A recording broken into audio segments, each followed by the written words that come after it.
the Justice Department to do everything in its power to defend the lives of American law enforcement.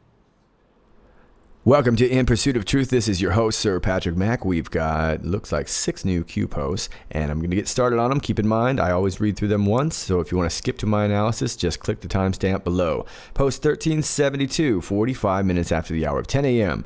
Q says time of publish, 4 a.m. in brackets. Timing of drop, coincidence. Fight to reinstall roadblock. Then we have a Bloomberg link.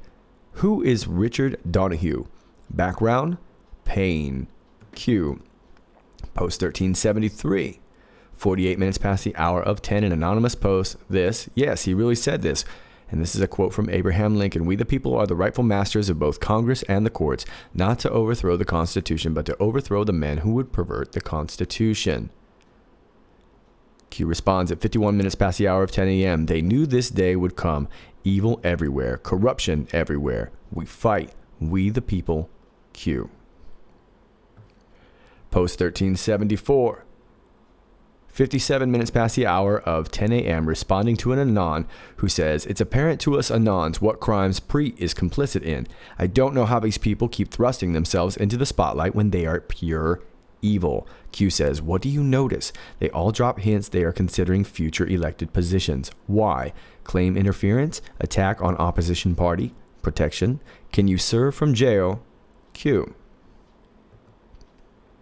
Post 1375. Q says, 6 minutes after the hour of 11 a.m. Q says, autists, we thank you. Patriots, we thank you. We came here for a reason. Freedom of information. No filters. History books. Be proud. Together.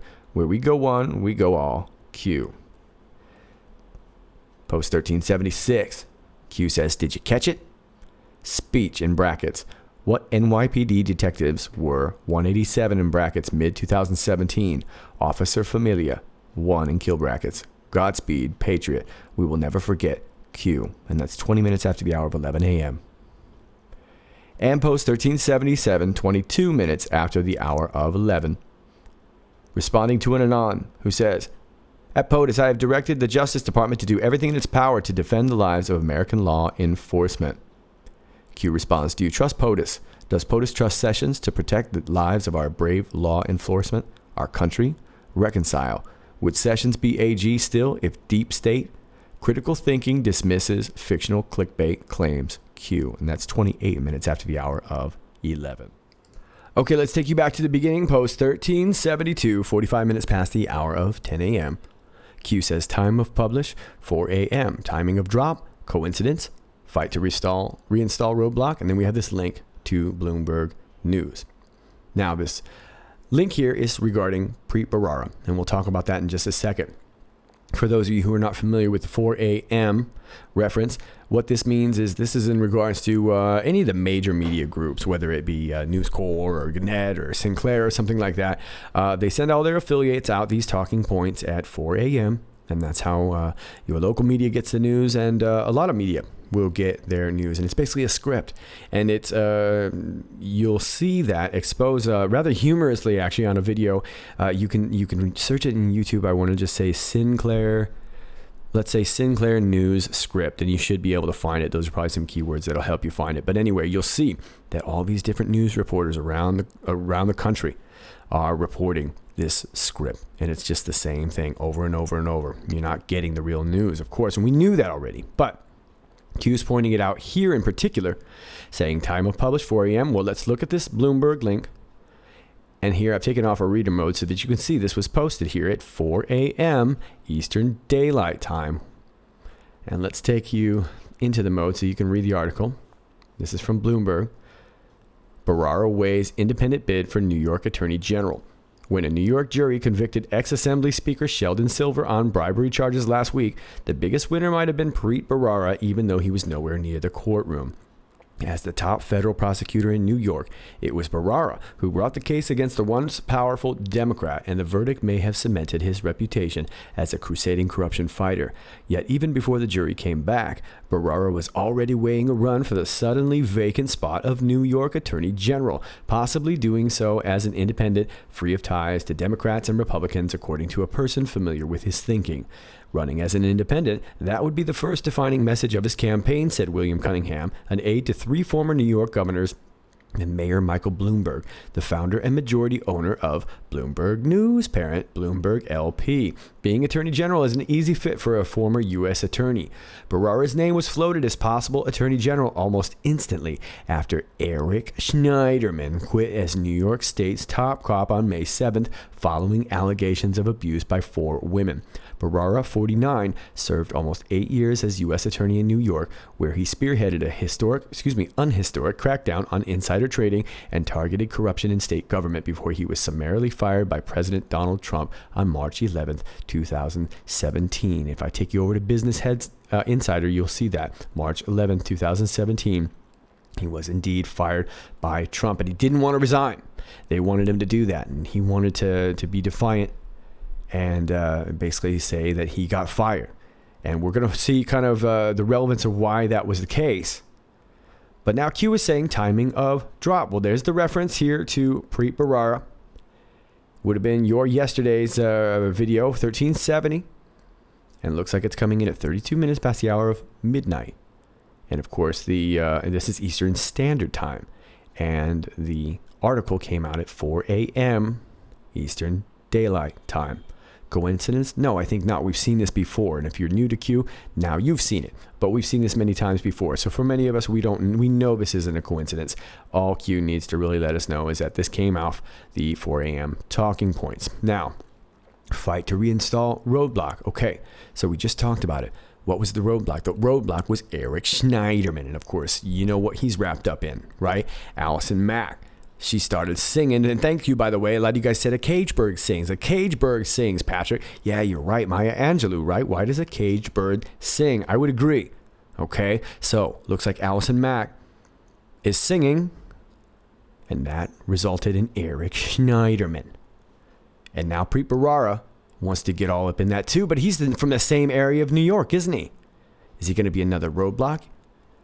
Well, who is this Richard Donahue? Let's take a look up. And Q says, who is Richard Donahue? Background, pain, Q. Well, let's take a look at Richard Donahue. This is off of yahoo.com. CA Technologies chief litigator Richard Donahue appointed U.S. Attorney for Eastern District. CA Technologies chief litigator Richard Donahue was appointed yesterday as a United States Attorney for the Eastern District of New York. The Eastern District encompasses 3 of the boroughs of New York City, Brooklyn, Queens, and Staten Island, and Long Island. According to Attorney General Sessions, Donahue has been appointed for his excellent prosecution skills and the temperament necessary to succeed in this critical role. As a native New Yorker and a 20-year veteran prosecutor, Donahue joined CA in 2011. Prior to that, he spent 12 years in the U.S. Justice Department serving as a federal prosecutor, where he investigated and prosecuted a wide range of cases, including corporate fraud, public corruption, racketeering, street gangs, and narcotics. In his position as chief of the criminal division for the U.S. Attorney's Office in Brooklyn, he supervised 120 lawyers and 60 support staff. Donahue succeeds Robert Capers. He was the popular choice by the White House among alumni of the office, local law enforcement officials, and Senator Chuck Schumer. And incidentally, Preet Bharara is one of Chuck Schumer's guys. Okay, so this is Richard Donahue, and he's got a really, really nice resume. Okay, military background, and he's prosecutor. So, very, very interesting. Now let's talk a little bit about this CA Technologies real quick. CA Technologies creates software that fuels transformation for companies and enables them to seize the opportunities of the application economy. Wow, I didn't understand any of that. Software is at the heart of every business in every industry, from planning to development to management and security. CA is working with companies worldwide to change the way we live, transact, and communicate across mobile, private, and public cloud, distributed, and mainframe environments. Learn more at www.ca.com. Well, there wasn't much over there, but I was able to find this. This is CA Technologies, and it looks like they've done some work with the Boys and Girls Club of America. Please keep that in mind, Boys and Girls Club of America. And most notably here, I want to talk about this Tech Girls Rock. CA Technologies has been a BGCA, Boys and Girls Club of America partner since 2005, beginning with a focus on internet safety and consumer software donations to local clubs. Today, CA Technologies funds Tech Girls Rock, an all-day event for 100 tween and teen girls to help them discover and cultivate an interest in STEM education. Now, STEM is, from what I believe, it's science, technology, engineering, and math. I think that's right. The partnership is committed to empowering girls to explore a future in technology. All right, following completion of a 10-week do-it-yourself STEM program, Tech Girls Rock event helps girls further cultivate an interest in the subjects of STEM and ultimately tech-related educational opportunities and careers.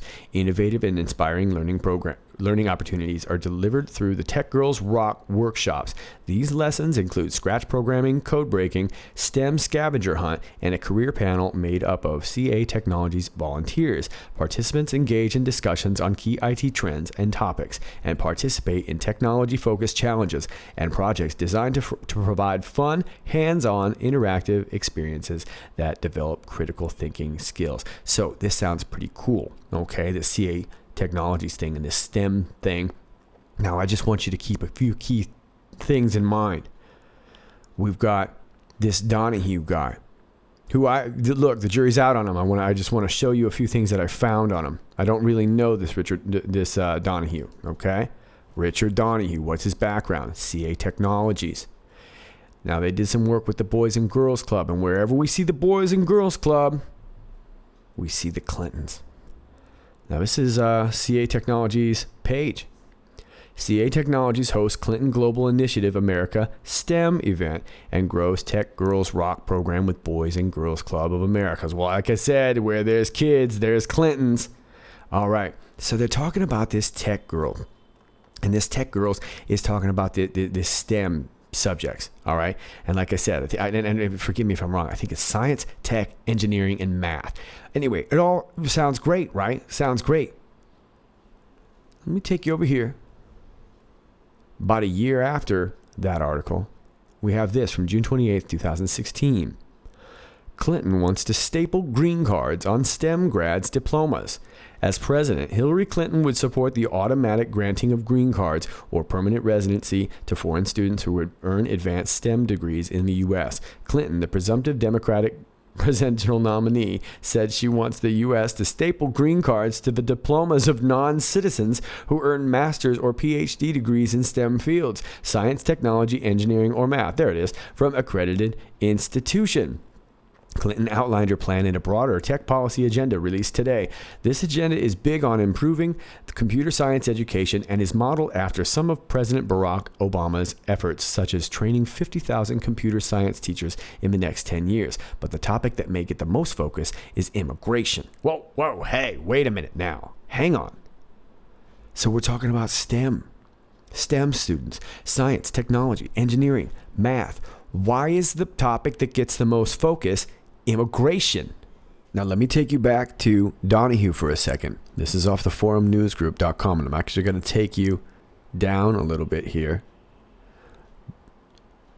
Let's read a little bit more about Donahue. According to the DOJ, Donahue served as an assistant U.S. attorney in the EDNY office, where he held positions including chief of the criminal division and chief of the Long Island criminal division. As an AUSA, he investigated and prosecuted MS-13 racketeering cases and other violent crime, white-collar crime, public integrity offenses, and drug trafficking. Additionally, from 1993 to 2000, Donahue served on active duty in the U.S. Army Judge Advocate General Corps, JAGS, where he held positions including military magistrate judge, prosecutor, defense counsel, and contract litigator. And from 1993 through 1995, Donahue served as a paratrooper in the 82nd Airborne Division. Donahue received his B.A. cum laude from Hofstra University and his J.D. from St. John's University School of Law. The Eastern District is Brooklyn, Queens, and Staten Island in New York City. Okay, so although this Donahue was a litigator, he's also a prosecutor. And now, does he know something by way of these CA Technologies? Did he know something through there? Does he know something about the Clinton Foundation in their relation to that? Is it completely unrelated? I don't know. But let's remind ourselves also that Richard Donahue and William F. Sweeney Jr., assistant director in charge of the FBI, announced the charges of one Allison Mack. Okay, so it looks like we're going to start hearing a lot more about this Richard Donahue. Is he going to be bringing the pain? We shall see. Let's move on. Post 1373, an anonymous post this. Yes, he really said this. We the people are the rightful masters of both Congress and the courts, not to overthrow the Constitution, but to overthrow the men who would pervert the Constitution. Abraham Lincoln. Well, that guy said it well, didn't he? Said it well. Q says they knew this day would come. Evil everywhere, corruption everywhere. We fight. We the people. Yeah, it looks like the pain is going to be related to this laptop, folks. And that's why they're working so hard to install these roadblocks. And they're going to make it political because that's about the only way they can really do it. And that was why Preet Bharara was refusing to resign. Because if he resigned, he was going to look guilty. And we can't have that because he might try and be a future roadblock. He might try to reinstall that roadblock. And he has to make it look like it's a political thing. And let's move on to the post 1374, where this Anon embellishes on it. It's apparent to us Anons what crimes Preet is complicit in. I don't know how these people keep thrusting themselves into the spotlight when they are pure evil. Q says, what do you notice? They all drop hints they are considering future elected positions. And we just read about that with Preet Bharara. Why? Claim interference? Attack on opposition party? Protection? Yes, exactly. Look, if they're in office, and then we've got to fire them and then try to indict them, or whatever it may be, whatever order, that's going to look like a political motivation, especially come midterms. And that's why this is going to get so ugly. Everyone's going to say that Trump is trying to get these people out to, kind of install his regime and make sure that this is a big political witch hunt. When we all know that the fact is that the real interference is on probably these investigations. And whatever needs to happen with this laptop is probably going to sift a lot of these things out. We don't necessarily know how. Q says, can you serve from jail? Well, you can serve time. You can serve time. And I am looking forward to the days when you and I are all celebrating, watching some of these people do just that. Let's move on. Post 1375. Q says, autists, we thank you. Patriots, we thank you. We came here for a reason. Freedom of information. No filters. History books. Be proud. Together. Where we go one, we go all. Well, the autists, thank you very much. Those are the guys who really, really sift through a lot of these, kind of crazy details. And there's so many of us out there doing that kind of stuff. And, for myself, I would like to thank a lot of you folks who go down and do all this sort of, what I consider sort of seeding, where you go around and you provide helpful links and helpful details. Maybe if I skim across a story and you've got a better detail and you put it in the comment sections below, and you don't just do it on my channel, you do it on other channels. And I don't think that you people get enough credit for that stuff, because that's the stuff that turns people on. Sometimes it just takes one article to get you going on something. Okay. So to you folks, thank you, because information is getting less and less free, and we're starting to see that. And we don't want that. We don't need any filters. And I would be proud, very, very proud, if you and I could walk together into the history books. We should be proud, but let's do it together. All right, let's move on. 1376. Q says, did you catch it? Yes, I did. I put it at the beginning of my video, but right after it. The speech, yeah. President Trump was talking on Capitol Hill about law enforcement. And right after the little video clip that you heard, President Trump brought the family of Miosotis Familia, which incidentally enough, it was really funny. Yesterday I said Miosotis Familia, and I didn't reference her in an article, but I remembered the name. And then, of course, President Trump also got the name wrong. It's Miosotis Familia, and we both said Miosotis, and that, I don't know why that was the first thing that stuck out in my head when I listened to the speech. But yeah, so Trump's on Capitol Hill, and he gave this speech. And now Q is saying what NYPD detectives were 187 mid-2017s. And a lot of you kind of confirmed that was the one that you thought it was too. And let me take you over, let me see, where is it here? Here it is. Washington Post, the numbers behind Trump's speech on law enforcement fatalities. And then, of course, here he is speaking. This is the family of Miosotis, who was killed. Now, originally, I didn't think it was her because I didn't think that she was a detective. And then I found this article here off the Daily News from back in July of 2017, and it looks like she was promoted to detective at her funeral. But anyway, go and watch the speech. It'll be on YouTube. I always like to go to whitehouse.gov for some of those speeches, but you can just look it up. It's just from just yesterday. Many of you have already seen it, but it was a touching speech, and he brought the family up, and they look like a lovely family. And I hope they can find some peace and it looks like they've already kind of found justice in some way, but we're still looking for one more. But to the Miosotis family, thank you so much for your service, and so sorry for your loss. And Q says, Godspeed, Patriot. Now we say Officer Familia, so we're confirming that's one of them. Looks like we have another one. Now, I'm stuck, and I gave you one yesterday that I thought was a little fishy, and here's a couple others that I think are a little bit fishy too. This one I found yesterday and decided not to include it because I wasn't sure about the timing, okay? But this is from March 20th, 2017. I felt like it might be a little too early. New York NYPD detective dies on duty from heart attack. Detective Shaniqua Osborne was a 19-year veteran and sister of an NYPD sergeant. An NYPD detective has died after suffering a massive heart attack on duty. Detective Shaniqua Osborne, 42, collapsed March 16th and died shortly after arriving at a local hospital. NJ Blue Now reported. Osborne was a 19-year veteran. She was a wife to Trevor Osborne, and also a sister to an NYPD sergeant. NJ Blue Now's Facebook post read. And there is their tweet right there. With heavy hearts, we mourn the loss of Shaniqua Osborne, a 19-year vet of the precinct, an amazing soul that will not be forgotten, NYPD. So I'm not really sure, but it seemed a little strange. A massive heart attack, and she seems kind of young for a massive heart attack. Now, here's another one, too. And again, I thought this was early. Let me see if I can find the date on this one. I got to take the mode off to get the date. Good Lord. Okay, January 2018. See, way early, and that was why I didn't report this either. But let me just read you this a little bit. NYPD detective 36 shoots himself dead at a restaurant in New York. What? A 36-year-old NYPD detective shot himself dead outside an upstate New York restaurant over the weekend. Local reports identified the officer as Detective Nicholas Budney, who shot himself in the head on Saturday night outside popular waterfront restaurant and bar Billy Joe's Rib Works in Newburgh, New York. Police sources told News 12 that Budney's body went undetected until the next day, when Newburgh police found him Sunday morning at 11 a.m. on the outside patio of the restaurant.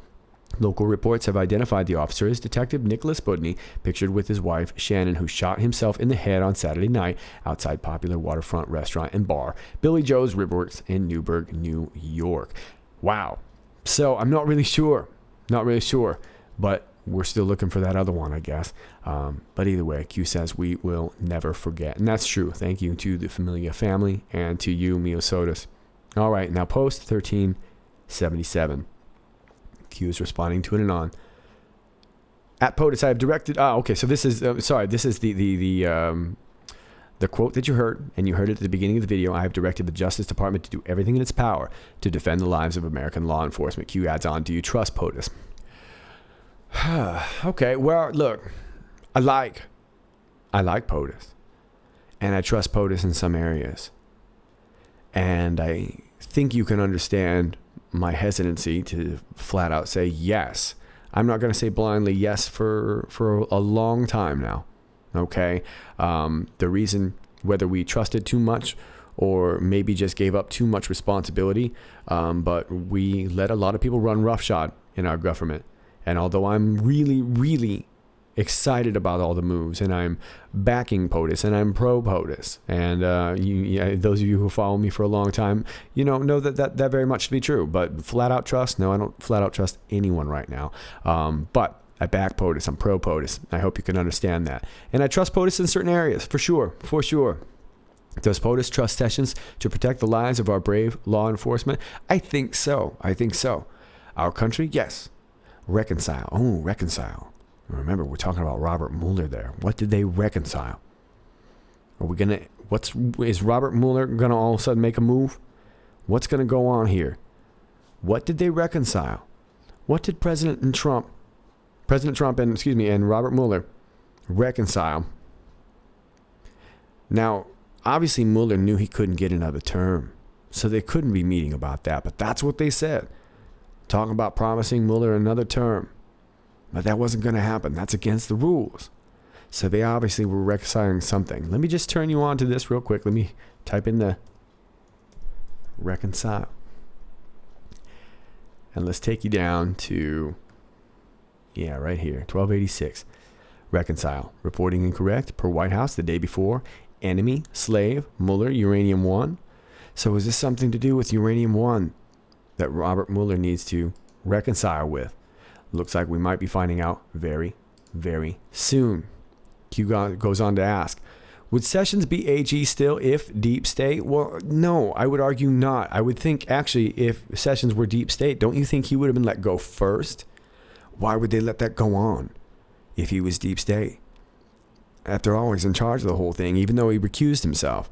It's a perfect position for him to be in. I'm kind of surprised that people on the far left aren't really kind of seeing that, actually. So I'm going to say no, he wouldn't be. He would be gone. He would have been gone first, because this would have been so much easier without him if he were deep state. Critical thinking dismisses fictional clickbait claims. It does indeed, folks. Critical thinking gets harder and harder because the clickbait gets bigger and bigger, doesn't it? But I think we're managing. We're doing okay.